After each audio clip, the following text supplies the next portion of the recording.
All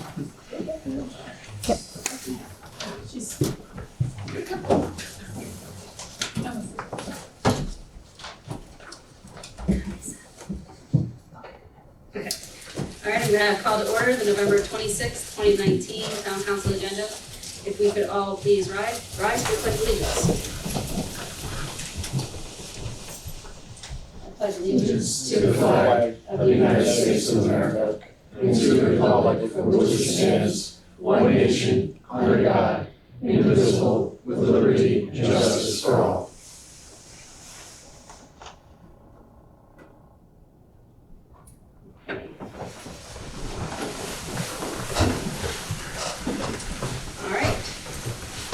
Gets us to proclamations and presentations, of which we have none tonight.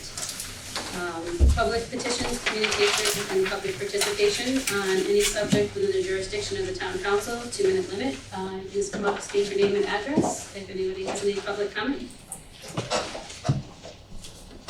One left, one place, and okay, this gets us to our public hearing items tonight, which, funny it says none, but we do have one. Consideration of resolution authorizing an additional appropriation of $715,535 for the change order for the acquisition, installation, and removal of the portable classrooms and certain other costs, and the financing of the said entire appropriation by state grants. So, Mike, I'm going to hand this over to you. Sure, Madam Chair. I'm not sure if at this time, do you want a motion to open the public hearing, or do you want to wait till a little background first? We'll do the background first and then motion. Okay, so this item, 2 weeks ago at our previously scheduled regular council meeting, the council had voted to add a public hearing to tonight's agenda. It was posted in the Journal Inquirer on November 18th. It was published, and basically what this is we're considering some change orders which are enumerated in your packets. There are 7 major change orders to the portable portion of the Birch Grove building project, just the portable portion, not the construction portion. And you can see what the change order consists of. There are many experts in the room right now. I'm looking around that, thank you for being here tonight, that if there are specific questions from the council or the public, as to the specifics of why these change orders are happening. But the good news is that the change orders are going to be funded, it's committed by the state for 100%, so this will not be town funds paying for this $715,000+ change order. So honestly, I think it'd be good to talk a little bit about what the changes are and why they're happening, but you have people in the room that can answer those questions better than I. So at this point, you might want to open the public hearing. Yeah. Madam Chair, do you ready to entertain a motion to open up the public hearing for ANSYS 2011? Second. Any discussion? All in favor? Aye. Any opposed? Any abstained? All right, then we open the floor to the public meeting at this time. So first, the discussion and questions by the council, then comments and questions by the public. So just a little bit of background about with these changes. They're change orders, obviously, right? So clearly they weren't known beforehand, right? Correct. This was such a fast-moving project that these things popped up due to a lot of them just to the speed of the project. Generally, a building project takes 4 years. Yep. So Okay.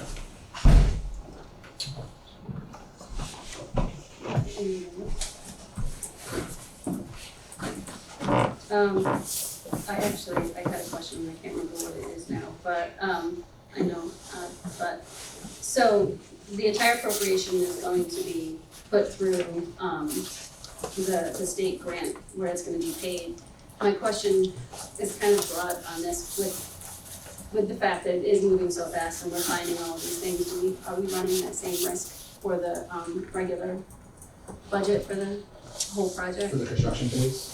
So I'm not sure who wants to necessarily answer that question. Antoinette, do you want to come up? I guess introduce yourself. Thank you. Good evening, everybody. Antonetta Benedetto, Construction at PC Professionals. I'm the owner's representative hired by the town for the project. So we are not at risk at this point for the project. It is in design at the moment. During the design, we do various cost estimates throughout the project. so that we can come up with an idea of timeframe and cost of the project. We are at the $46 million threshold. We are not going anywhere over that. We actually hope to come a little bit under. So at this point, there are no risks. And now this was also for the removing of them too. This is everything, do you think there's gonna be anything else that pops up? Is this like in total all the changes we think they're gonna have For for the the whole portable phase? portable phase? I'm gonna defer to the contractor on that. Who's joining us right now? Sorry, I'm a little slow. That's okay. Anthony D'Amato, 182 Rossi Drive, Bristol, Connecticut, principal of D'Amato Construction. Just to give you a summation of how we got here and why this document is in front of you. I just want to reiterate that there was 2 phases. Well, there's more than one phase in the building, but just envision the portables facility as phase 1 and the building, the demolition and construction of your new school building as phase 2. Okay, phase 1, there was definitely design, but it was a very light design. There was not time in the expeditious schedule that we had for the architects to create necessarily as much detail as you have with the building. With the building construction, you have your typical standards, book of specifications, detailed drawings, so different trades can bid and we can budget properly. On your portable phase, it didn't necessarily go that way. It was more of a design build. A lot of it was designed on site. So we brought in a contractor, William Scotsman. We were given some information. Sometimes the information wasn't as clear as it needed to be. Decisions had to be made in the field between the architects and our project managers and engineers in the office, and that's how we got to where we were. You run into some hiccups when you don't have all the details. So if you want, I can just do a brief overview. I would appreciate it. Yeah, that way if you have any questions, I can answer it. So there's one change order here. This is change order, this is actually change order number 2. This is number 2. We had one change order during the project that fit the budget ceiling. This one obviously exceeded the $9 million budget ceiling. So for $715,535, we go to, I'll start at the description. I'm only going to go through the items that reflect change order number 2. So the first item was additional topsoil, $63,000. When we basically started site work, there was a geotech report, and that recommends the type. It tells you the type of soil on site, how much to strip or bring in.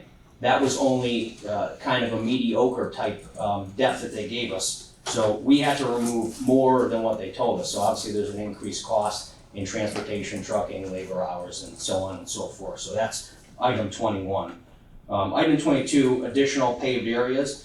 There's 3 drawings, 3 site drawings, or 3 iterations. We started from a napkin sketch, worked up to a bigger napkin, and landed at our 3rd iteration, which was pretty much the final. That final didn't come out until we were almost 3/4 of the way through building the project. So there were definitely some additional changes in the amount of paved areas. We know that parking was a big concern at the Birch Grove School. We obviously have significantly less parking now than we did at the original building. So we had to work through that, manage that, make prudent decisions, with any kind of economies of scale that we had to do. So that was $220,000 worth of the change order. We had some drainage issues there on site. They would have been engineered and corrected at your building phase, but we corrected them during the portable phase. So either way, you either pay for them now or pay for them later. Actually, your parking lot was degrading due to an underground water issue. We had a curtain drain that we added, that solved the problem. We solved it during the portable phase rather than in the building phase because we were digging in the same area for the temporary power feeders. Below grade sanitary connections. Each one of these gang bathroom units of the modular classroom, we were told that they were supposed to have a manifold setup. So picture more than one toilet, and each one of those toilets flushes into one pipe. That was not the case. Each sink, each toilet, each water fountain had their own water connection underneath that modular unit. That was not fully understood in the planning process. So in order to facilitate that, there were more plumbers, there were more trade hours. That actually caused another change. There wasn't significant height underneath the units where I'd have to run a massive confined space operation that didn't make sense. So we actually ended up raising those units a few inches. Water booster pump. We didn't have enough water pressure. The pressure was not fully understood during the planning process. So you had enough, but we weren't happy. Facilities wasn't happy with the pressure that was coming out of the toilets and the sinks. We didn't think it was going to be appropriate for the students and staff. So we added a booster pump that got us to where we think we needed to be to provide, the water pressure that they're accustomed to. And then the final one is the portable classroom height change. Due to the lack of the manifold system, we raised the height of all of the modular units to allow massive plumbing and electrical crews underneath there for long periods of time. Unfortunately, there was, I want to say, over 125 different water connections. It was impossible to do without raising the unit. So that's kind of a summary of the entire change order. Unfortunately, there were things that couldn't be worked out. I don't think it's anyone's fault. It's not really the architect's fault. It's not really the geotech engineer's fault. It's the speed of the project. The paperwork has a hard time keeping up with the speed. So your building is also at a fast pace, but we got planning. We started planning a lot earlier. There's a lot more normal processes that are happening there. So I don't expect it to end the same way as the portable school. But the portable school, we had a deadline. We absolutely had to meet it. The town of Tolland did not have a backup plan. The superintendent was very concerned that if we did not make the date, you have 500 plus kids and staff that had nowhere to go. So we pulled out all the stops, did whatever we needed to do to make sure that we opened up, obviously that extra week, but opened up, somewhat on time there to provide a place. Now the building, you have, we'll be on an accelerated schedule, but your portable classrooms is our that's your hedge, that's your backup. So, you'll be in your new building on time, but at least this time we have a backup. We have a facility that is already gonna be used for 2 years that, we can use that if something was to ever go wrong. We didn't have that option. We've exhausted those options. We looked at the middle school, the high school, all other different sites, and none of the sites fit. You didn't have any room in any other facilities, so at that point it was 21 hours out of 24 hours a day, whatever it took. So if anyone has any specific questions, I'd be more than happy to answer them for you. Go ahead. No, I'm just absolutely impressed with you getting, was it 55,000 square feet of school Roughly in how many weeks? 65 days, 65 days. That's impressive, thank you. Yeah, no, I appreciate it, and I spent probably the tail end 2 months of that project, 21 out of 24 days to make it happen. I'm happy to do it. Our people were glad to do it. All the people that put the time and effort in the project were very proud. We're glad to set a record, statewide and for the town of Tolland. So it's my pleasure to do that, and we want to continue to do that in your building.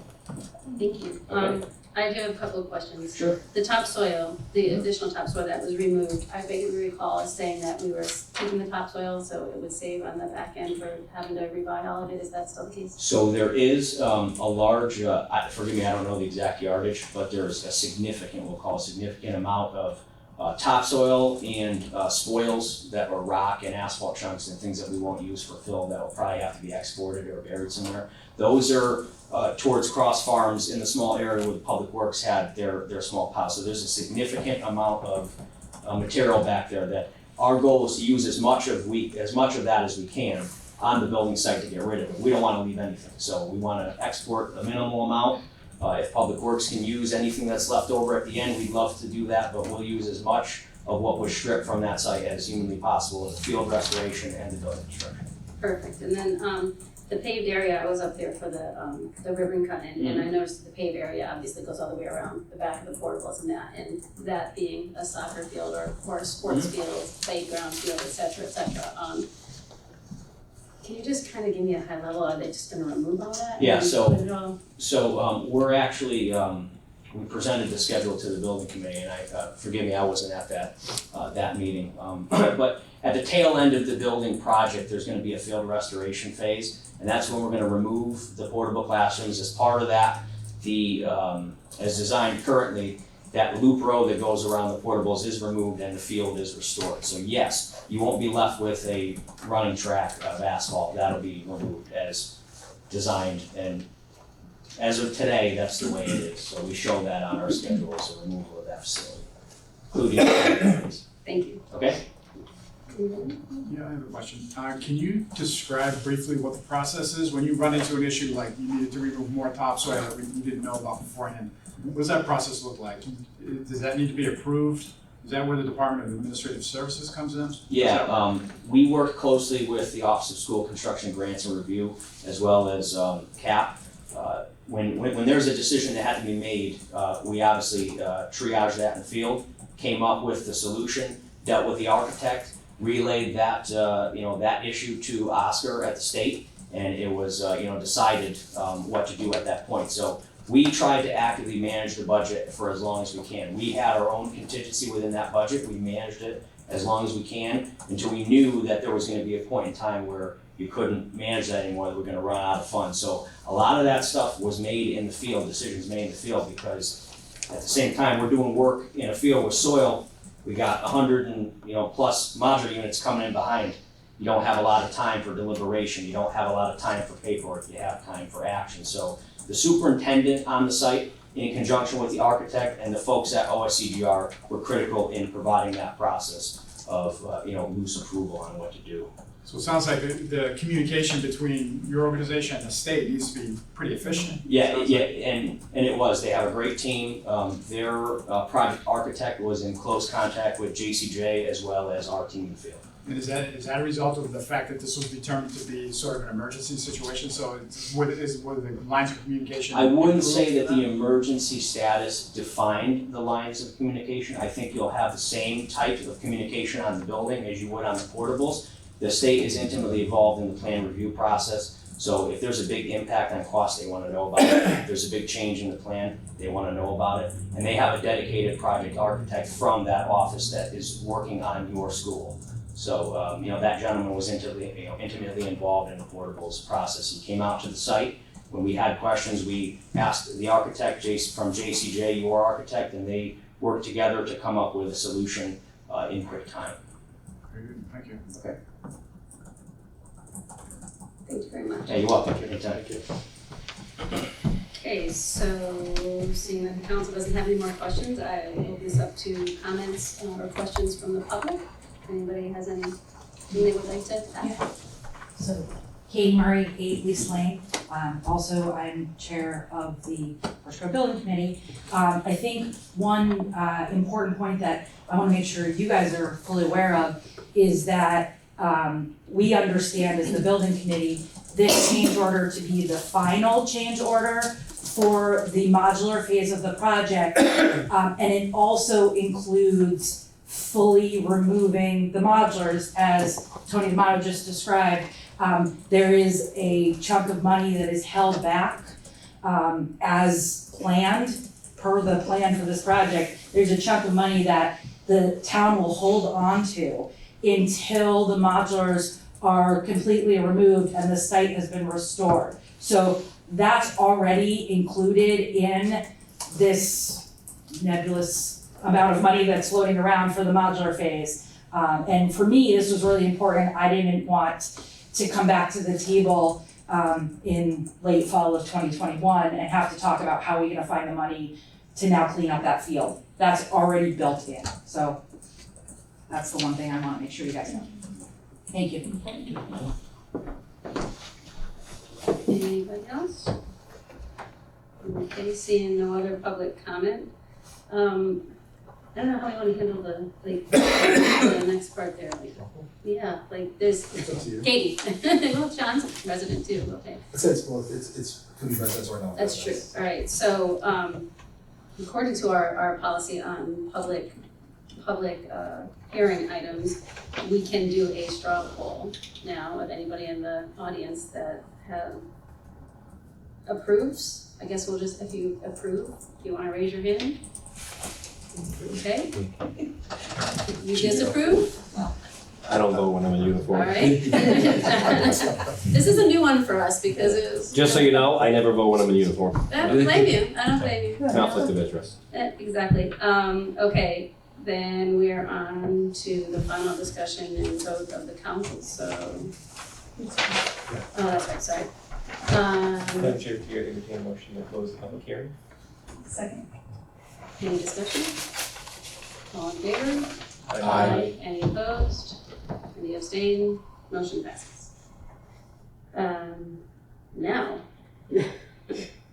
Any discussion? Otherwise, I think, Madam Chair, if you entertain a motion to authorize the additional appropriation of $715,535 for the change order for the acquisition, installation, and removal of portable classrooms and certain other costs and the financing of said entire appropriation by state grants. Second. Any discussion? All in favor? Aye. Any opposed? Any abstain? Motion carries. Okay, that gets us next to reports of the boards and commissions responsible to the council. Katie, I think you're the only one here, but I don't know if you have anything else after. I mean. Hi again, Kate Murray. Come back if you have anything else. We are moving along with the project. Last week, we signed off on the site, steel, and concrete early release package, which I'm learning as I go along, allows for the project to continue to go on this very aggressive timeline. It also finalized just what it says, the site, what the site will look like, the concrete, which is, kind of a thing with this project, and Kind of the thing for this town. yeah, for the town, right, so we did add, into the specs that, pyrite was prohibited from any part of the concrete. We were pretty specific on that one. Yeah. Seemed like a fair request based on the situation. But we are moving forward with this. We expect, so in this project phase, right, as Tony, if you think of it as Tony described as like phase 2 is building the building. We have 5 phases in that. Site seal concrete was the second phase. The first one was demolition and abatement. So we saw a construction schedule last week. Demo and abatement is scheduled to be done at the end of December. So site work begins the first working day of January. They don't get a break. So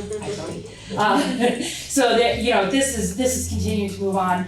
We are expecting in early January to look at the package for basically the rest of the building, not fixtures and finishes, not technology. Those are the last 2 phases, but this next phase should be a pretty big one where we finalize, what the building looks like and materials, and I don't know, I assume I'm gonna get a really big book.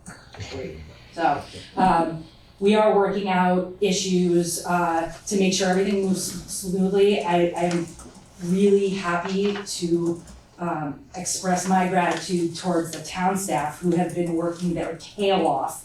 I know that there was a lot of scurrying around over the summer. As described, we built 55,000 square feet in 55,000 square feet in 63 days or so. That required a lot of town staff to keep up with all the different demands. But that doesn't seem to have completely stopped as much as everyone kind of would like it to. But there's a lot of town staff involvement. So the really great thing I can report back is, the town staff have been incredibly responsive.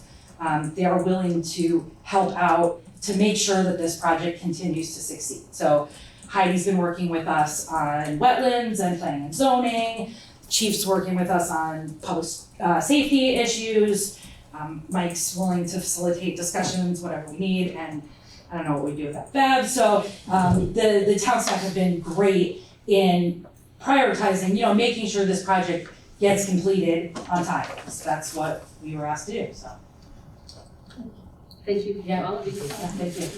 Quick question though, when's the next meeting that you So have? we meet the 1st and 3rd Tuesdays of the month. So we meet next Tuesday, the 3rd.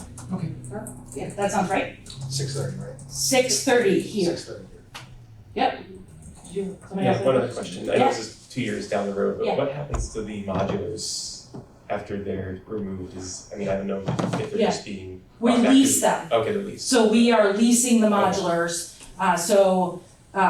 They have to be, I don't know if anybody saw them come in, but they come in on a tractor trailer truck. They don't look like they come in on a tractor trailer truck. Now it's all set up. So they have to be dismantled. I'm sure Tony has a whole plan on how he's gonna do that. So they do have to be dismantled. Because we are leasing them, we are aware that some of the maintenance that might happen is the town's responsibility. Again, all built into the current budget that you guys just approved. Awesome, thank you. I just have one quick question. Yes. Coming back to the concrete, right? Yeah, I'm sure there's all types of state regulations now, right, regarding checking out, not so much from a prototype point of view, but when the concrete is poured, you know, how is that taken in consideration in terms of the quality of how it's poured and? do one of you guys, I'm not a contractor, No, so if you don't I mind, don't know. I will have my owner's rep answer that question for us. Why it's so near and dear to our Yeah, hearts? sure. It just- Hello again. yeah, So the state has put other regulations due to the crumbling foundations into the state regulations. So also Beverly is out for advertisement at the moment for a special inspector. Okay. So the special inspector will take slump tests and he'll do all his testing before the concrete is poured to make sure that we have the concrete that we're paying for. And that's gonna last for at least 50 years. Right, and Tony says it's not coming from the back. I believe- Yeah, no. Yeah, so with that being closed, you know. I believe Tony's pulling from Tolland. Yeah, so we've had discussions with Tilcon in Hartford. They're going to batch all the concrete. They made commitments to us to do that for the school. We'll also have required certificates of origin that tell us where the aggregate is from, so we'll skip the pyrotype this time. Right. As well as we'll have a formal letter that guarantees the product as pyrotype free. Is there any issue with pouring the concrete in the winter? Yeah. The settling and the sealing? No, really the problem is just the actual labor portion of it, keeping the ground warm, stripping the panels, but we're used to working in any condition, so usually with a project of this size, you find yourself pouring the foundation in the winter. Most of the projects Yeah. ever, and unfortunately, you're pouring concrete in the winter. I'd love to do it in the summer, but it's just never gonna happen. We asked this question last week as well. I know Tony wasn't at our meeting last week, but Ed was there, right? Who was there? Paul was there, sorry. And, Paul talked to us about the procedures that they have, that D'Amato has, in order to pour concrete, especially there's a lot, right? It's a pretty big building compared to like your house. So they talked about blankets and I'll make a heaters note of that. So we, probably about 75% of our large scale business is concrete. So I can assure the town council as well as the building committee of the town that we're prepared for pouring concrete foundations, doing floor slabs, everything in the winter. We have a lot of specialized equipment that will allow us to do that. And I'm kind of happy that we have a large job that we'll be able to put that on showcase for everyone to see. But yeah, there shouldn't be any issues with any of the concrete operations in the winter. We're gonna hold you to that. I'm sure there'll be issues, but you won't know about it. Thank you. Yeah, thank you. Please. All right, that gets us to reports of town council liaisons, which we don't have all of them tonight. We're gonna assign all of our liaisons, so I know Brenda, did you go to a PCC meeting? Yes, I did. So they started off the year talking about what planning and zoning does. One of the things that Kenzie Powell, the chair, wants to be sure of is that we have an efficient, transparent, vetted, professional planning and zoning committee. So they did set a public hearing for a unique situation of a re-subdivision for December 23rd. They had a couple reports. One of them was about sustainable CT. There's a matching program. That if you're a member of the sustainable CT program, you can look at different projects and they will match dollar for dollar any donations that residents make. So it's another opportunity for us to take advantage of a program and some financial benefits. They also went through what zoning enforcement is. The first thing that they want to assume and make the town aware of is they do assume that anybody who hears from the zoning enforcement officer that they're just unaware of the correct procedures or the policy. So they do a call or a gentle letter to remind people. If that doesn't work and someone's still in violation and they need a zoning enforcement, they go to an official letter. After receiving the official letter, someone who has received one can appeal. And if the appeal doesn't work, there's other avenues that they can do. So they have this great process, and it was very encouraging to hear how Heidi likes, or the whole planning committee likes to work with our residents and work with our businesses to try to resolve any issues that may come up. So I want to really enjoyed hearing about that. They talked about a few enforcement matters that are in the minutes.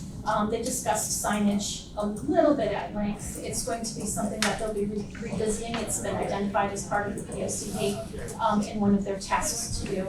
And another thing they talked about was a property that Steve Williams has purchased that he's taking a look at putting some water to that property on Hartford Turnpike.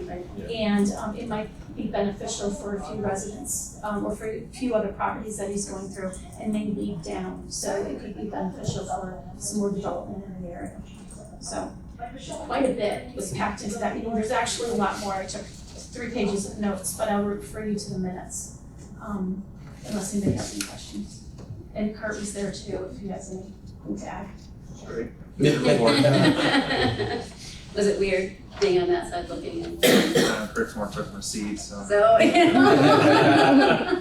a little disgruntled by that. I get it. Did you have anything, John? No, WPCA did not meet this month. Okay, I had a Board of Ed meeting. They elected their chair and vice chair and all of their committees. They're looking at adding a whole new committee that's coming up on one of their agendas. And they passed their transportation contract for the next 3 years. That was the high and low of that. And then I don't think I had any other official meetings from there. So. I was gonna comment that although it's not technically a liaisonship, myself and Mike went to the Library Foundation meeting. Oh, yes. It was very interesting. It was a good overview from their budget. Yeah, their budget, their whole budget. They discussed the endowments. Very insightful, very engaging with some upcoming projects that will be really exciting, including kind of the development of an oral history for the town. That's sort of a process item, but they're starting to have those discussions. And then one other item that was interesting is that the foundation actually pays for all the computers that are used by the public in the town. And we're one of the few, if only, towns that does that. So it's just sort of an interesting factoid that I had not realized. I figured that all the computers that the public uses were paid for by the town, but it's actually the foundation. That's interesting, I did not know that. They do a lot, they really do. Tonight we'll go over the liaisons, so the leaders will all have other great things to tell us. And that gets us to new business. So 8.1, consideration of a resolution for payment in lieu of taxes for the Old Post Village Elderly Complex. Sure, so first I just want to ask is Pat Woods is in the audience and going to join us tonight. I guess I can set it up a little bit, Pat, and maybe take it away from there. Okay. So, the town has had a payment in lieu of taxes, or what they call a pilot agreement with the Tolland Housing Authority for many years. And I think the last time the structure of the pilot was amended was back in 2007, when an adjustment, when it was decided that the proper pilot to the town would be 3% of the total amount of the shelter rent paid by tenants. So Pat is here tonight because, again, this is the time of year where she comes and talks about what the 3% looks like. And this year it looks like it's about $4,050 that's been budgeted as part of the process.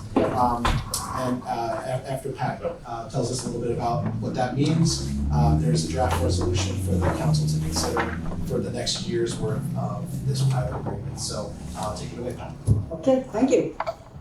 I'm Pat Woods from, and I'm the executive director at the Tolland Housing, known as Old Post Village. We have 30 units for people. There's 30 units there for elderly, 62 or over, or disabled people. So every year I present a budget. It gets hotter and hotter every year to meet everything, but hopefully if we don't have too much snow, it should be fine. But anyway, you all have a copy of our budget, I believe. Yes. And it's a pretty tight one because we do not get subsidized from the state or federal government. What I collect in taxes is what we pay. We pay our bills, and hopefully there's enough. But they only pay 30% of their income. And of course, they're low income elderly, so gets pretty tight. And this usually, I have people that we have 42 people on my waiting list. And usually, I can go years without losing any of my present tenants. However, this year I lost 4 all at once. But we can fill those up very, very quickly. Is there any question? Actually, I had a quick question. In the capital project plan that you have there, I noticed in 2013 there was the $1,107,000. Was that a bond, or was that like something, did you guys take out the money for that, for the capital project? What is it? In the, that you look like, I'm just trying to look at, What? was that when they did the assessment, the state came in and did your capital? it says Capital- outside capital, 1 million. Capital assessment?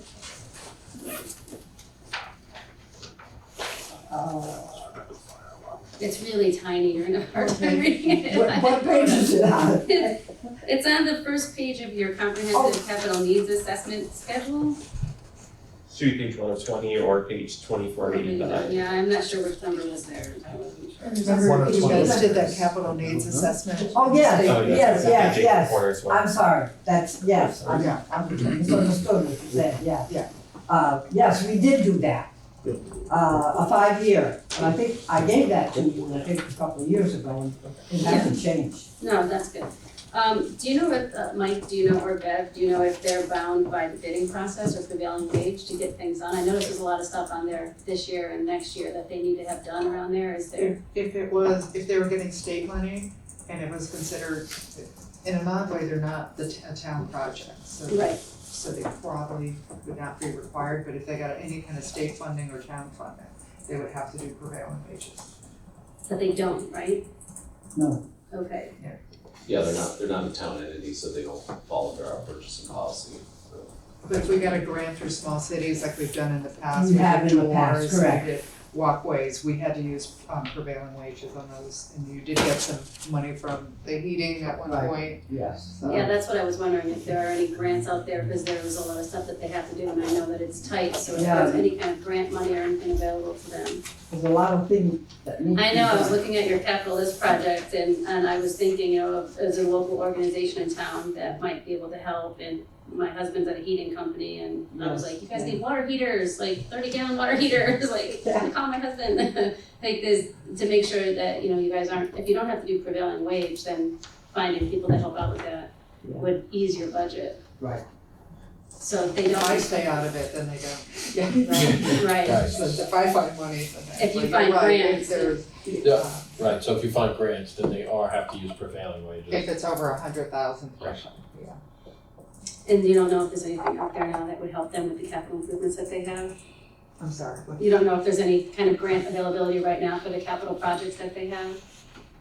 There could be small cities, but usually, you know, that's something we could try to work on and go for a grant in a few years, but that would all be prevailing wages. Okay, Because because I was that's just, federal and, And Pat, you put 7% away every year, right, Correct. into capital, Well, so. we try to.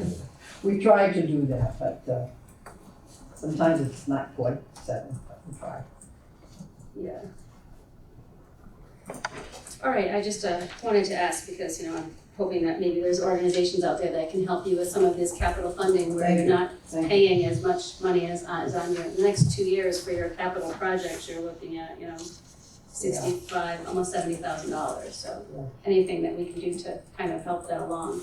Well, I appreciate my 3% in lieu of taxes too. That helps, so thank you. Yes. Anybody else? No? Thank you for all you do. Thank you Yeah, very much. thank you. So there's a motion on page 47.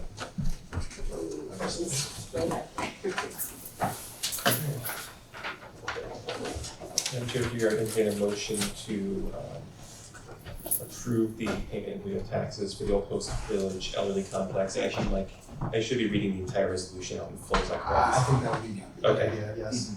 So be it resolved by the Tolland Town Council that it agrees to allow the Housing Authority to address current and future capital improvement needs. Effective with 2019 calendar year, the local authority shall pay the town in lieu of real property taxes as well as special benefit assessments and sewage user charges should either of those apply to the site, the sum of 3% of the shelter rent paid by the tenants for each occupied dwelling unit. The housing authority shall establish in place in its capital repair amount the difference between the 3% of the shelter rent paid by the tenants and the 10% of such rents on a calendar year basis. And 3, the amount of the payment in lieu of taxes shall be received by the town council and housing authority on an annual basis in the month of September. And in addition, the housing authority shall submit at the same time a list of capital improvement projects proposed for each of the next 5 years. Second. All right, second. Any discussion? All those in favor? Aye. Any opposed? Any abstained? Motion carries. Okay, next that gets us to 8.2, and John. Approval of fire marshal mutual assistance intermunicipality, there's a lot of M's in there. Agreement with the towns of Vernon, South Windsor, and Ellington. So this is a really good item, and something that's been many years in the making, and I'm sure you're gonna hear about that from John and Rob, who are here tonight.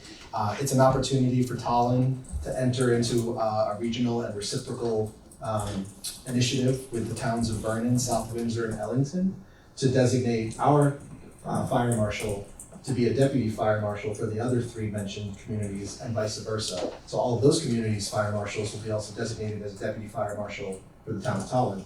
And I think John and Rob, if you want to say a few words about why that's important for the community.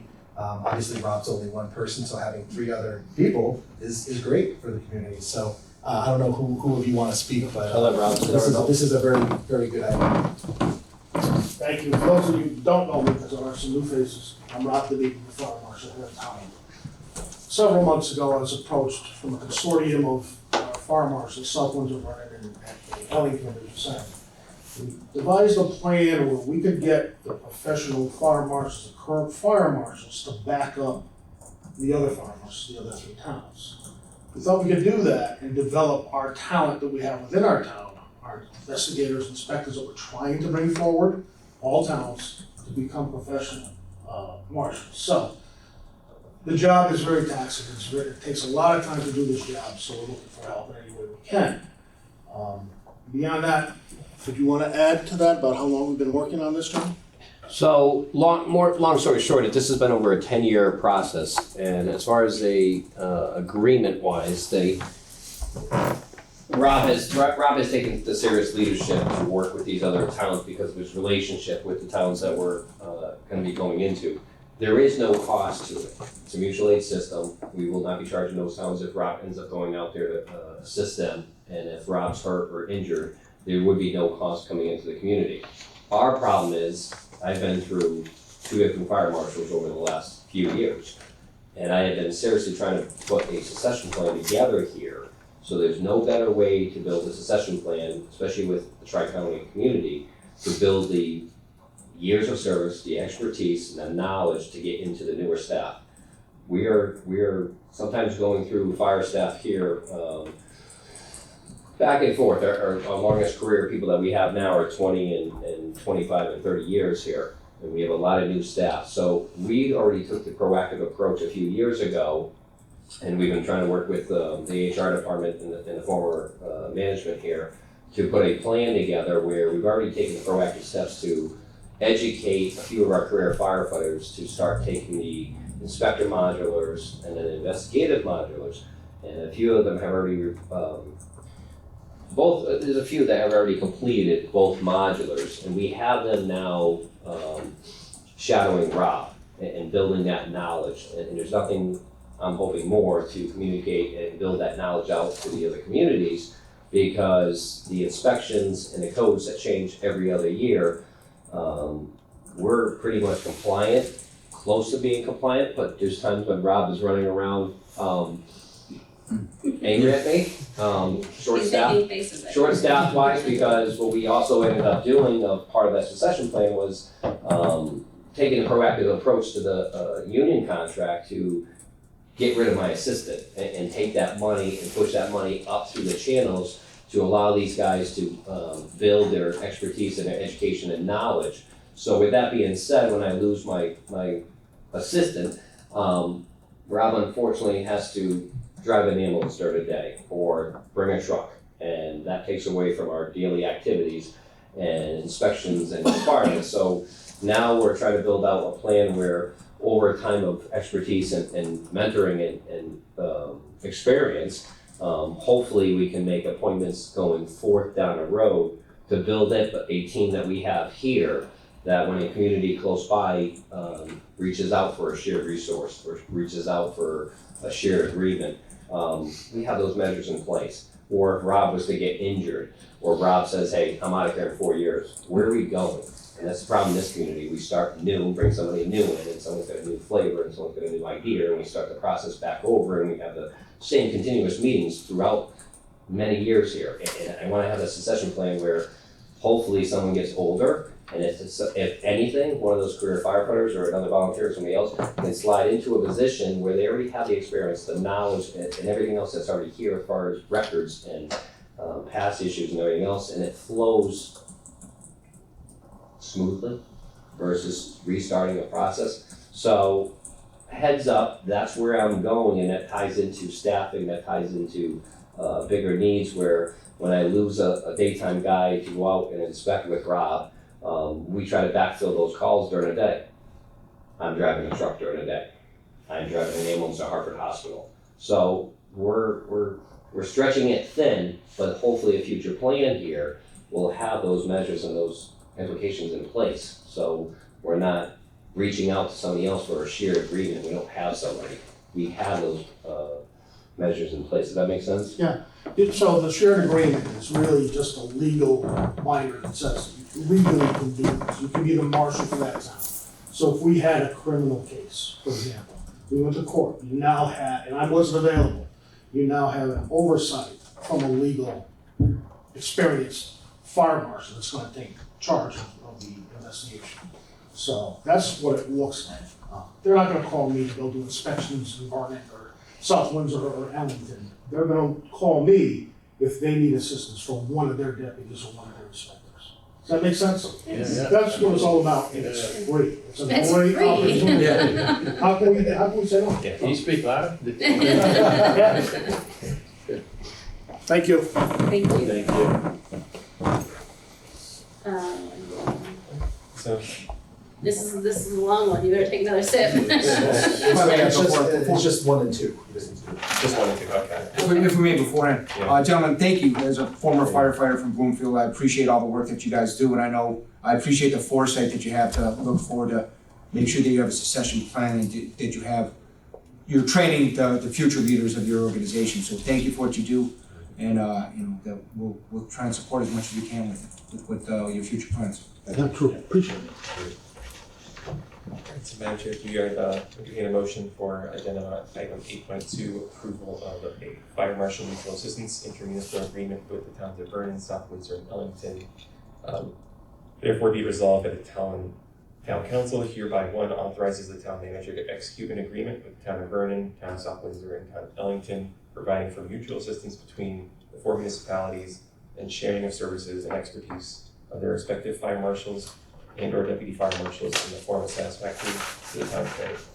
And item 2, upon the execution of said agreement, appoints the fire marshal of the towns of Vernon, South Windsor, and Ellington as deputy fire marshal of the town of Tolland, subject to the term of the mutual assistance agreement executed by the town manager. Second. Any discussion? It's a natural step forward, and thank you guys for coming out again. Yeah, and I wanted to just point out too that the town attorney reviewed this draft and everything also, so from a legal perspective, that's great, but I don't really need to, like I absolutely support 100% what you guys are doing. The process of this, being able to share the resources across town is it's invaluable. To be able to have that ability to know if somebody is sick or out of town or something, that we have an easy phone call to make, and we reciprocate with other towns. That's just gonna build the relationship even better. I think you guys are a model fire department for a lot of these towns. So the fact that, you finally got this, John, after 10 years is, it's great. This is a definite win. So. We thought this would be the right timing. 10 years, John, it's an anniversary, it's good, yeah. So. John, when's your drill nights again? Monday nights, sir. Monday nights? Yeah, nobody else have any other discussion? No? All right, all those in favor? Aye. Any opposed? Any abstaining? Motion carries. Thank you, gentlemen. Thank you. All right, 8.3, consideration of a resolution authorizing Michael Rosen, town manager, to apply for and accept on behalf of the town of Tolland, a grant from the neglected cemetery account. This action modifies language in resolution 18-27 by updating the town manager's name to reflect Michael Rosen's appointment. So this one's pretty self-explanatory. It gives us the opportunity to apply for a second year of this neglected cemetery grant, which comes from the Connecticut Office of Policy and Management. It's in the amount, it's small dollars, $2,500, but every little bit helps, of course. Simply, this just updates Steve Wardner's name to Michael Rosen's name, but it also gives me the opportunity to just tell you what we used the money for on the last cycle. When I talked to Scott Lappin, our Public Works Director, and he mentioned that what the $2,500 was used for in the last year was work that was done to straighten and repair headstones and limestones and fix cracks in the cemeteries. And they work with a local vendor, in this case it was Rockville Monuments, who apparently is an expert in this field. And they go out, and she was also the lowest price too. And they go out, and it's the first time we did this sort of thing with the grant money last time. We'd like to continue the work, but they polish up and they make all the headstones nice, the ones that are in the most damaged and in need of repair. And we'd like to do it again. So we're gonna apply for another $2,500 grant. Can I just share my, I don't have any knowledge on this, but does Tolland have a town cemetery that they do this for? We have a few. Yeah, so I know about the one off, is that the one off of Grant Hill that? I There's think four this, municipal four. cemeteries. Oh, there Yeah, are four. There's Okay. one by me that is super old. I know for a fact that the gravestones in it go back to Revolutionary War, like Okay. way back there. Crystal Lake, Yeah, Yeah. Crystal Lake and Brownsbridge, right there, that corner, that's by me, and there's some headstones in there that are. Yeah, okay, no, that's fine. Just Sure. my, yeah, I don't have, I haven't looked at my I notes. know there's a lot of cemeteries around, I just didn't know which ones are out, from a town point of view, so. Yeah. If you'd like, I can get that to you, Bob, but Yeah, I think I they just- take a look and see which ones are in the worst shape, I think. Yeah, that's fine. I just thought, thank you. Okay. Madam Chair, through you, I entertain a motion for consideration of a resolution authorizing Michael Rosen, town manager, to apply for and accept on behalf of the town of Tolland a grant from the neglected cemetery account. This action modifies language in resolution 18-27 by updating town manager's name to reflect Michael Rosen's appointment. So the draft resolution, be it resolved by the Tolland Town Council that it hereby authorizes the town manager, Michael Rosen, to apply for and accept on behalf of the town of Tolland a grant from the neglected cemetery account, and that the town manager, Michael Rosen, is authorized to enter in and execute any and all agreements, contracts, and documents necessary to obtain said grant. Second. Any discussion? All those in favor? Aye. Any opposed? Any abstain? Motion carries. All right, we're moving right along, feel like the Muppets. 8.4, appointment of the town attorney for a term of November 6th, 2019 through November 9th, 2021. Great, so thank you very much. This item is to renew the contract with our town attorney, who is Rick Conti of the firm Diana Conti and Tunilla LLP, for another 2-year term. Their contract actually went out of effect at the beginning of the month, but of course Rick has been continuing on the same rates and everything for the last few weeks, knowing that this was going to be on the agenda tonight. So we're just asking, unless you have any specific questions, that you authorize us to enter into another contract with Mr. Conti's firm for the next 2 years. Mr. Conti has provided some background information about his career. We are the only municipal client that he personally works on, so he gives a lot of attention to the town of Tolland. We keep him busy, but we also make sure that we keep him within budget, so we keep him watched. So I figured, so if you have any questions, Mike and I are both here to answer them about this item. I was saying, Madam Chair, through you, I entertain a motion to appoint the appointment of the town attorney for the term November 6th, 2019 through November 9th, 2021. Draft resolution, be it resolved by the Tolland Town Council that it hereby appoints Richard S. Conti as town attorney for the term of November 6th, 2019 through November 9th, 2021. Second. Any discussion?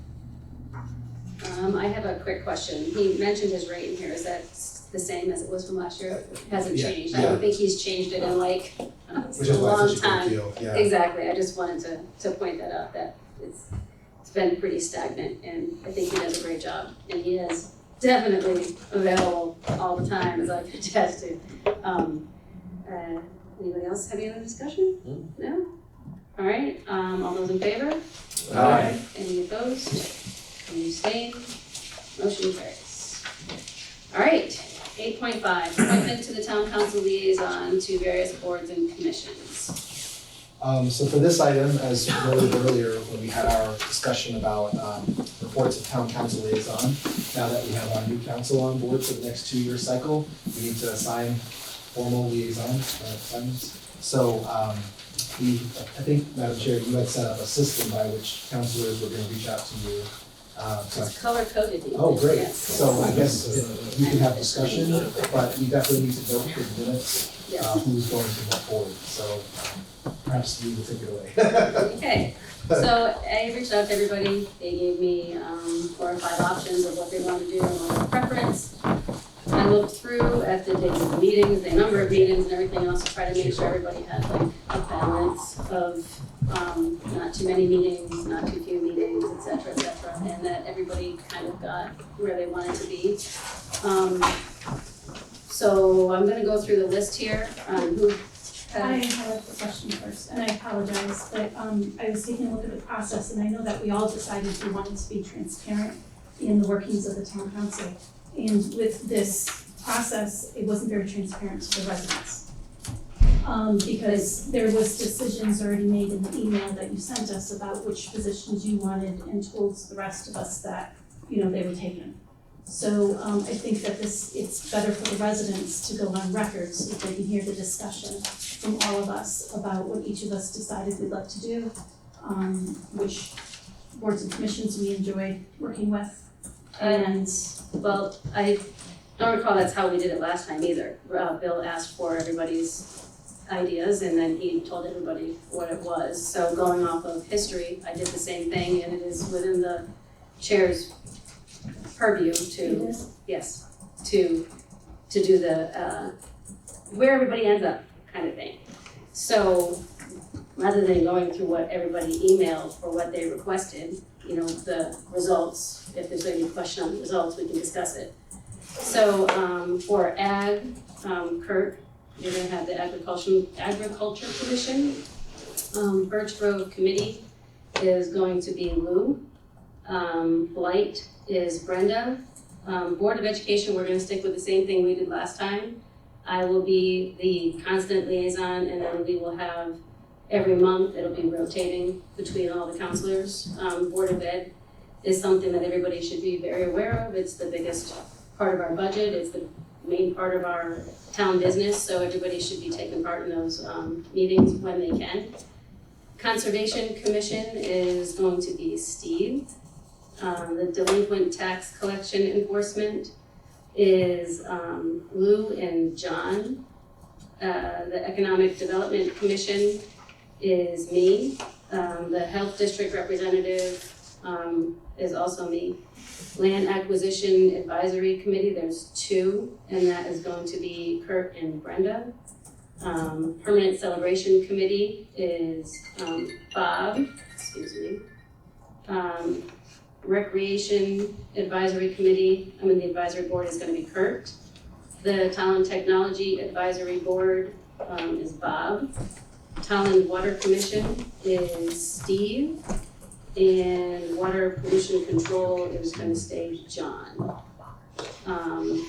So in terms of the Board of Ed, there is this month, but they don't have any other meetings this month. So if you guys can all give me 2 months within the next year, and then we'll revisit it after that term is up.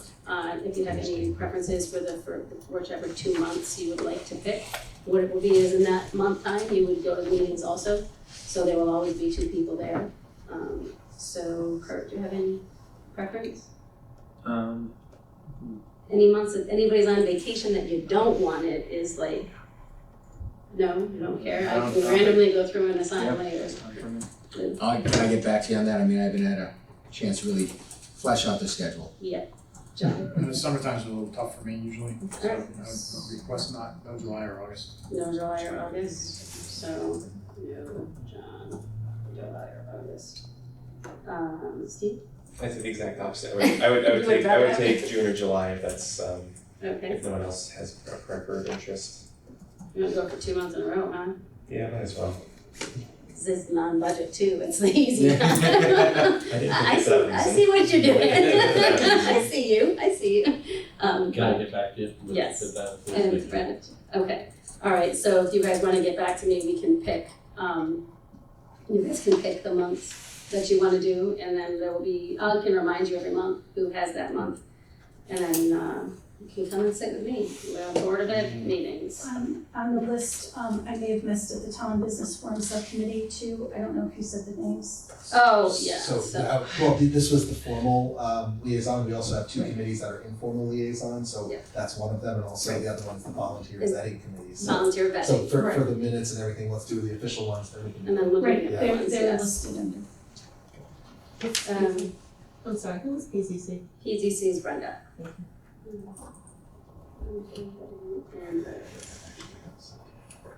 Okay, so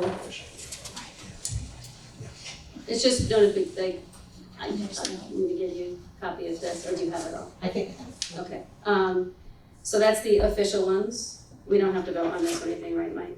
This is just, I think we actually do have a motion to appoint the council liaisons. I think we do have a motion. do we do the subcommittee ones, like, do you do them all at the same Do them all, time? Sure. Alright, so then the other two that we look at is the voluntary vetting, which is, when we have all the people that volunteer for all the other boards and commissions, and then the subcommittee. So the voluntary vetting, I believe, was going to be Steve and Lou. And then for the subcommittee, the EDC subcommittee, which is actually their committee, we are just like participating members on that, is going to be me and Kurt.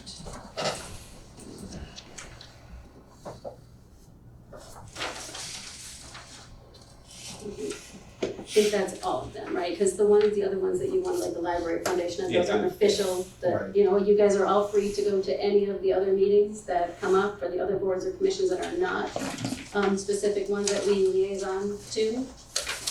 Steve had a whole list of ones, he doesn't plan on being home very much. I'm sure you're doing No, that. probably for a couple of months I might change my mind. Yeah, he might rethink all of his interests, coming up soon, but So Good to get I'm sorry. No, it's good to be rounded and get a good idea as far as. Yeah. just go to them all, and then, you know, you can Yeah. decide. I'm sorry, Michael. Oh, no, not at all. So I think tonight you can motion to appoint the council liaisons for 2019 to 2021. That's probably, I know this is not mentioned here, but that's probably the motion. I was gonna say, there was no, right, that's why I was, Yeah. because there's no official motion, it goes right to I'll make that motion. So through you, Madam Chair, I make that, well, Kurt, yeah, you already did it, so, So you second this? so I would second it. Okay, any discussion? All those in favor? Aye. Any opposed? Any abstain? Motion carries. And that gets us to, and Mike, said you wanted a copy of this, right? Oh, that'd be great, yes. Okay. I think Lisa and I need one too, right? Yeah. Yeah, just in case, I give it to you, Lisa. Alright, that gets us to 8.6, consideration of a resolution to approve the necessary funds to ratify the Teamsters Local 1035 collective bargaining agreement for the period dated July 1st, 2019 through June 30th, 2022. Great, so, Madam Chair, Okay, Siri is, Something you know, else? she's all in tune with this, sorry. This is why you have regular watches that don't speak. so Councilor and Mike Wilkinson's in attendance tonight as well, Director of Administrative Services. He's at the bargaining table with Pat McHale, for our labor attorney. So tonight we have before you potential settlement with the Teamsters Local 1035 union for the next 3 years of their contract of employment with the town. It's noted here that negotiations took about 7 or 8 months to reach a proposed agreement. And like I said, Mike was at the table for every one of those meetings, so he can tell you what the temperature was in the room there, but seems like we've got a deal in place that would give the Teamsters wage increases of 2% in each of the 3 years, so it would be a 2-2-2. No changes to the health plan. They're gonna remain on their health plan over the 3-year period. And there was some favorable language changes as well. I don't know, Mike, you want to detail that out a little bit, or? Sure, I mean, the one that is most important is, we discussed this, but subcontracting, so we got language which is really unprecedented to allow during emergency situations, if a tree's down in a road or if a stop sign, that we can actually call a contractor or subcontract that work out. So that gives us a real flexibility to do that. This, again, that's not snow plowing, that's different, but this is just happens one or two times a month. But we've had trouble getting our people to answer the phone at certain times with these emergency things, but this gives us the allowance to subcontract. And so it gives us a lot of flexibility, which is good. And that's not, as Pat would say, that's very extraordinary to get that type of language, because usually they're fighting not to give away work, and now they're giving away work, but it's good for us, so. And Pat shared with me that this was in line with other surrounding municipalities where they bargained to recently for this bargaining unit, so we're getting a good deal according to Pat. Madam Chair, if you guys entertain a motion for consideration of a resolution to approve the necessary funds to ratify Teamsters Local 1035 collective bargaining agreement for the period dated July 1st, 2019 through June 30th, 2022.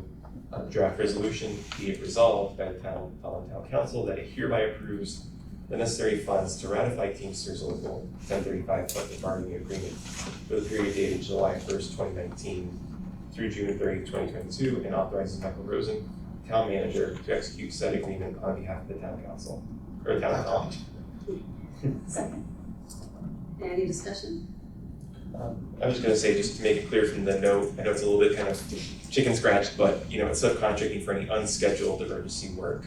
I know Mike pretty much laid out pretty clearly, but that's what it specifies is unscheduled emergency work, and the key difference between that would be, I think as Mike previously explained, when the snowstorm's coming, it's scheduled, versus, as windstorm comes through, the past few months, there've been a couple where a tree goes down, and if they're unable to get members of the union to come out, that basically Scott has the authority to reach out to subcontractors to perform that work. Thank you for your work on this. Sure. I just have a quick question. So for the wage increases, is this something, as far as has there been a projection for how much that would increase the overall budget for Well, again, about 1% is about $11,000, so you double that. So right. This is budgeted obviously in this year's budget. Okay. So and that's that's in line with what agreements have been at this level. Actually, it's a little bit lower than what most agreements have been. But it is budgeted, and that would be the impact over the next couple of years. Okay. I just wanted to check to make sure we budgeted and that. I appreciate the work that you did on this as well. As Brenda said, that it's outstanding work that you guys did. Sure, thank you. I appreciate the, oddly enough, the change that they make, because it's gonna get us people more quickly, and it will save us money, so, the win-win in my book. And we were very happy, even though it took a long time to You can get imagine there. the shot on your face, But it's good for us, so that's good. Everybody ends up happy, so. Yep. Alright. Any other discussion? No? Alright, all those in favor? Aye. Any opposed? Any abstain? Motion carries. Gets us up to 8-7, appointments to vacancies on various municipal boards and commissions. So, just wanted to point out that if you'll notice, there was an original agenda and then it was revised to be an amended agenda. The difference for this item was that originally we had the citation hearing officer for inland wetlands and planning and zoning. That's actually a town manager appointment, not a council appointment. So I actually interviewed a candidate for that and found him to be very, very good for both of those roles. And I am going to appoint him to both of those positions. But that freed up some room on our agenda, so we had an request to add a Veterans Recognition Commission member reappointment, H. Gregory Forbush. And since the agenda wasn't at the 24-hour mark yet, we thought we would put him on the slate for tonight. So I would recommend looking at the slate and approving it as amended for tonight. Yes. So the citations here on officer, you said both. Is Yes. it, he's going for both? Planning and zoning and inland wetland citation officer are two different positions. Yes. Generally, if there's an appeal to the commission, to the P&Z commission or to the IWC commission, that's when this candidate, or his name is Keith, that's when Keith will then take over and lead the appeal, which is actually a public hearing that's held at the meeting. So I found he works in a neighboring municipality as a zoning enforcement officer, so it's pretty much all done. So he's doing both? He's doing both positions Okay. on a volunteer basis here. That's, I just wanted to make sure that, I thought you said both, so I wasn't sure. I Yep. know they were two Same different, candidate, so. the previous incumbent, Mr. Palmer, did both as well.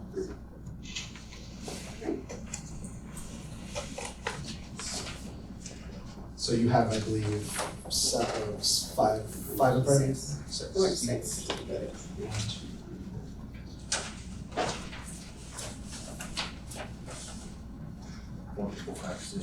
Yeah, so, Madam Chair, for you, I entertain a motion to approve the, board and commission vacancy reappointments and appointments as amended.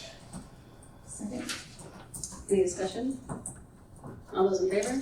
Aye. Any opposed? Any abstain? Motion carries. Thank you for all the volunteers, and take a look in our packet, because there's more openings. Yeah. Yes, there are exactly. definitely, actually, one question I'm sorry, I did have, is the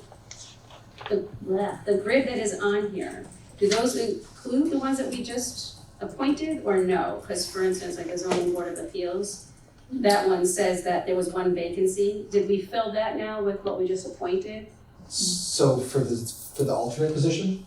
Well, yeah, that's what I, So like, the alternate position is filled, Okay. and perhaps by our next meeting, I heard there might be there's another resignation. switch, yeah. So this for the moment fills that position, but we Okay. may have a vacancy in the next 2 weeks. So there's still quite a few things that are, like, pretty much when I went through there, the Inland Wetlands Commission is good, but library, Parks and Recs Advisory Board, Permanent Celebration, Blight, the Water Commission, seems like they desperately need people, there's 3 there. And then the Water Pollution Control Authority, all of those are openings that are still out there and available, correct? Yes, the ones that weren't taken care of tonight are all still open, yes. Mike, are these positions posted online as well? As far as Yes, the- they're on our. You can I think refer people over to the website. the website, you can contact the town manager's office directly. I think they're published sporadically when, I think Recreation sends out a published thing to people's homes. I think it's in that as well. Yeah, we can blast them out. E-blast it, Yeah, yes. they're e-blasted every now and then. Yeah. Although I haven't seen those, have they been e-blasted lately? I think it was like, I think a month ago. Yeah, I think Yeah. you were here for that. Yeah, I mean, I don't know how often, but it is, they send out, it's attached, the link to the list of vacancies, so. Yeah, it's usually a part of Mike's, or the town It's definitely manager's. part of the manager's Yeah. report, Yeah. yes. But yeah, the key email is vacancies@tolland.org if anyone out in the audience or on watching at home is interested. Please join us. There are 2 lovely Mike, you gentlemen busy? who will vet you. Yes. You got some time on your hands there, Mike? Come on, Mike, we can find something. Okay, so that gets us up to 9, old business, of which we have none. 10, the report of the town manager. Okay, all right, I have a couple of things for you tonight. So we touched on it earlier, but we are going to have our goal setting session December 8th, 12 noon at the Fire Training Center on Merrill Road. At this point, I've gotten individual goals from almost all the counselors. If by some chance you haven't sent me, I have over 20 goals already, so we covered a lot of ground. But tomorrow would be the deadline to send me any follow-up goals that you may have to add to my goals, I'm sorry. Okay, Yeah, I all do right. too. So tomorrow, well, you don't have to identify yourself. Y'all making me look bad here. Well, it's called this out. Yeah, come on. I said almost. You're lucky he didn't give me the names, I'm gonna be texting y'all, what are you doing? You said in my goals, right? Yes, I have, yes. I have a bit of, Feeling I have over 20 already, so some of the ones you may send may be duplicates in You know, we've already talked about it, I just wanna make it clear, I just didn't formalize. Yes. So my thing is, I'm compiling them by category, such as infrastructure, financial, policies, 3 more, so there's 6 categories. And we're gonna prioritize and rank the goals in each of the categories, so we'll come up with a batting order of the most important goals per category that we can hopefully get done in the next 2 years. So I'm looking to make sure that they're measurable and attainable, and I'm sure it'll foster good conversation at the fire training center. So it's a Sunday, and for you all, we're gonna provide some sandwiches, so come hungry for the council. And I would like to point out that when you guys actually see the finalized grid, it is just as prettily colored as my sheet here. Mike and I are like, we're in mind of this here. I'm using a system that's called pairwise ranking. It's a good way to do goal setting. I've done it with selectmen in the past, so it's a good way to do it. I'm excited to show it off to you. So 2 weeks ago, Birch Grove School had its groundbreaking ceremony on November 14th, which was excellent. A lot of people were there. Very well attended. Got some good pictures with hard hats on. As Steve mentioned, went to the Library Foundation meeting. I also went to a wetlands meeting on Thursday, and working pretty hard right now on the capital budget to make sure it's done for our next meeting on December 10th. So I'll be presenting to you in a memo form the highlights of the capital budget for the next fiscal year. This is, of course, before we do the formal PowerPoint presentation in February. This is just to get the budget in front of you now so you can see what it looks like. So some upcoming events that we have going on, obviously Happy Thanksgiving. Town offices will be closed this Thursday and Friday in observance. I'm going to be attending a Lions Club meeting on December 2nd, and I'll also be attending the Connecticut Conference of Municipalities annual meeting, December 3rd and 4th. So I'll be seeing some peers there, taking some sessions. It's good things on the agenda.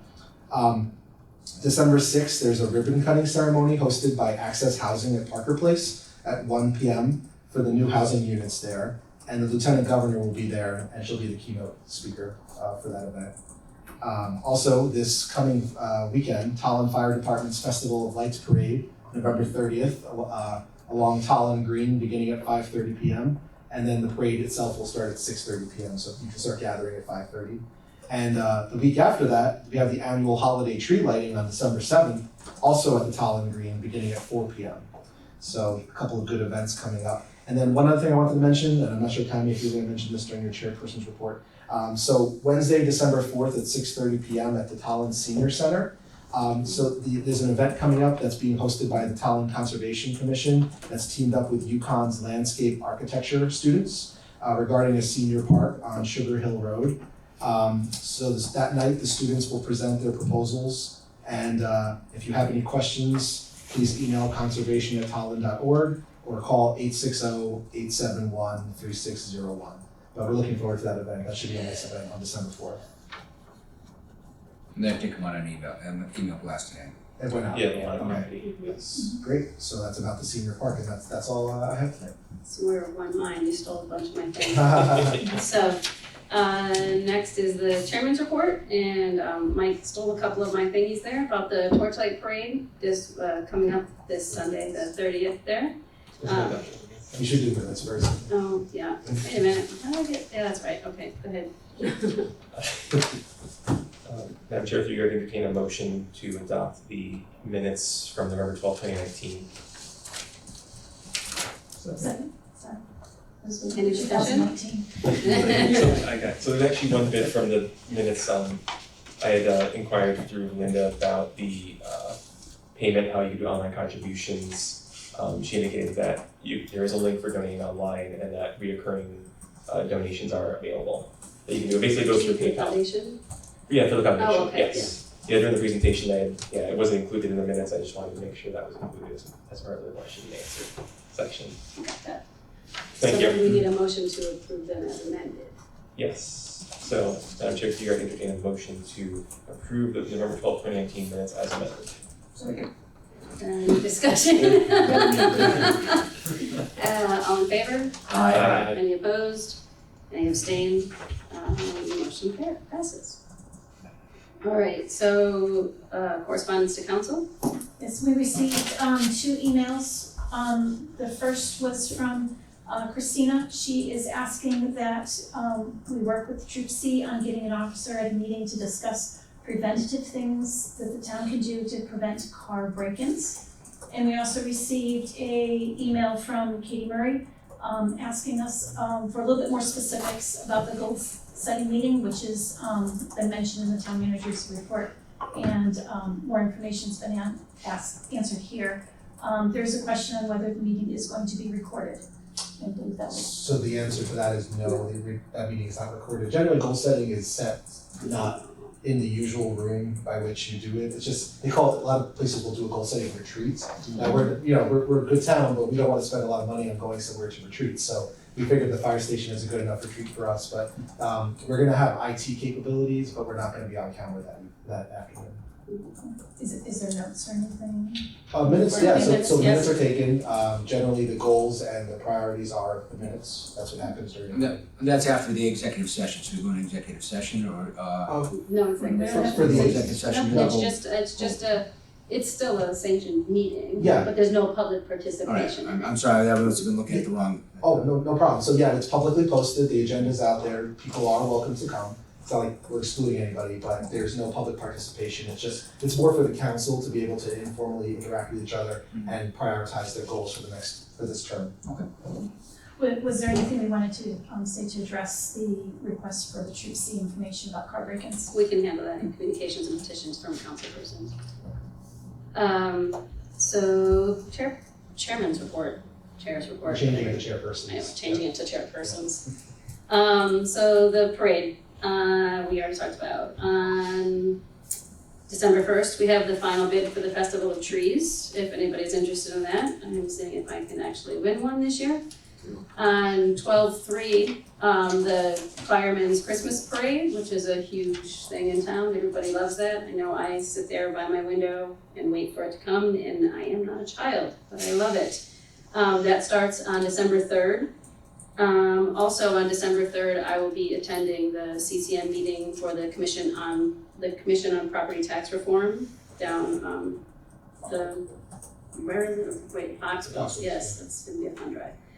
On the 4th, we have the presentation, the one-out property presentation. On the 5th, the first Thursday of December 5th, I will have my first chair hour here in conference room B, I believe, right? No, I'm up here. Yeah, I'm up here. 6th floor chambers. In the 6th floor chambers, sorry. No, not- sorry, There's that it's not the chambers, it's It's the. the little conference Yeah. room there, the conference room on the 6th floor. That will be at 6:30, and I have already reached out to all of our state elected officials, and all three of them think it is a spectacular idea that they will come once or twice a year to sit with me so people can come in and talk town or state combined, whatever. We will have them here. We haven't finalized the schedule yet, they're just getting back to me with their availability. On the 6th, Hicks Stearns is having their holiday cheer event, and that's the 6th and the 8th actually. And then on the 7th, there's the Stuffer Cruiser here on the town green. The Hicks Museum is at 10 a.m. They're doing their Victorian Christmas, and that's gonna go till 4 o'clock, right until the time we have the tree lighting ceremony. And the tree lighting ceremony starts at 4 with Santa and Mrs. Claus, hot chocolate, cookies, madrigal singers. It's great. You should all come. Going back to the stuff cruiser, what time does that The start? Stuffer Cruiser starts at 9 a.m. and it goes until Till 4. 4. Yeah, 9 to 4. They're right here on the green. And Stuffer then 4 Cruiser. o'clock's the lighting. Yep, 4 o'clock is the tree lighting. So that day is going to be a great day to be on the green, whether you're here for the Stuffer Cruiser, Hicks, the tree lighting. All of it is going to be good. Let's see. What else? Oh, on 12/9 on Monday, everybody should have gotten an email. PZC is doing a training for their new people, and it's going to be a great opportunity for any of us that want to go. They are having training in for the land use boards and to understand the consideration limitations of land use applications, development opportunity and such. I think it's a good if you have time on that Monday to go. It starts at 7 p.m. and it will be here in council chambers. And I think that's all that I have right now from the chair's report. That gets us to communications petitions from council persons, and Mike, with that, from the letter that we received, we talked briefly, I think we should try to get the, resident troopers in here in January to do a January, yeah. presentation, to kind of give us an update of what they're doing in the community again, where they're interacting with people and all the great value that they add, and also to address, to do a small presentation on what we can do to deter car break-ins and anything else that's happening in town. If people want to come and ask questions, if resident trooper Ekman Yep, would be reach out to them. good with that. So we'll try to get that on the schedule for January. Any other petitions or anything from council persons at this time? CCM is having a newly elected officials training, I think it's the second or the third Saturday in January, it's on their webpage. But anybody who's been newly elected, all of us here, are welcome to go to the training. They give you a good background about rules, FOIA training, different things like that. So I went last year, or 2 years ago. It was very beneficial. A lot of stuff was covered. We'll also be having the FOIA training coming up. Yeah, did get back to you? January. He was on vacation, so it'll be sometime. Sometime in January. Probably early January. But when was that, It's the second or the third Saturday in January. It's on the CCM webpage. And it's a free service because we're a member of them. It just, They do a lot of stuff. yeah, there's 3 different seminars that they go through. One of them was FOIA. There's another one about home rule and in the history, things like that. So it was very interesting. okay, thank you. And the first residents moved into Parker Place on Monday. Nice. We actually So- have 3 Tolland, Is that right? 3 They're all Tolland Tolland residents now. Well, now, but I mean like ones that were Tolland residents. Is it 2 or 3 that were Oh, Tolland 2. residents that moved in? Just 2 that moved. 2. That's right. I'm thinking this is Lindenberg because of Becky, and Yeah. she used to be a Tolland resident. Becky's not living there, no. No, like she used to be a Tolland resident, and then she moved away, and now she came back to Tolland, so she's still a Tolland resident, so 2 or 3 there, and they still have a lot of open space, so hopefully we can get that filled with more people. All right, that gets us to 15, public participation in any subject within the jurisdiction of the town council, 3-minute limit. Katie? No? Mike? No? We're good, all right. That moves us on to Madam Chair, through you, I entertain a motion to adjourn the meeting at approximately 8:27. Thank you, Mike. Now you're second go. any discussion? All those in favor? Any opposed? And abstained? Motion passes. Have a great night.